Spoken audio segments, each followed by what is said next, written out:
جو ڈاکٹر آپ کے والد کے وائٹ سیلز بالکل ختم ہو گئے ہیں۔ پپو روتا ہوا باہر گیا اور واپس آ کر بولا، ڈاکٹر وائٹ سیل تو نہیں ملے، یہ ریڈ تو شیبا کے ملے ہیں، یہی ڈال دیں۔ ڈاکٹر یہ چائنا کا بھالو نہیں، تمہارا باپ ہے۔ جو ہمارا ایک جاننے والا ہے، آج کل ہسپتال میں ہے، ان کی عیادت کو جانا ہوا۔ پوچھا کہ یہ حالت کیسے بنی تو کہنے لگا، ایک دن صبح صبح میری گھر والی نے جھنجھوڑ کر اٹھا دیا کہ دیکھو ہم سائے نے نئی گاڑی لی ہے اور تم یہاں گھوڑے بھیج کر سو رہے ہو، ہماری محلے میں ناک کٹ جائے گی۔ اور میں اپنی ناک بچانے کے لیے اسی دن 2 گاڑیاں خرید کے لے آیا، ایک اپنے لیے اور ایک بیگم کے لیے۔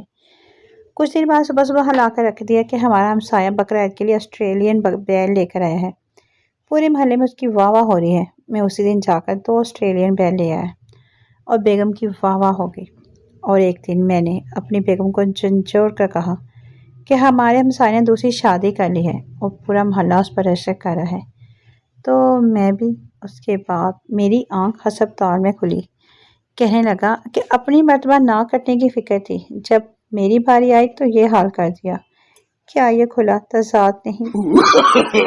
No, no, no. ایک گھر میں بیوی اپنے شوہر سے صرف اس بات پر لڑ رہی تھی کہ شادی کے بعد تم نے مجھے نوکرانی بنا دیا ہے۔ شوہر گھر کے سارے کام کاج تو میں کرتا ہوں، تو تم کیسے نوکرانی بن گئی؟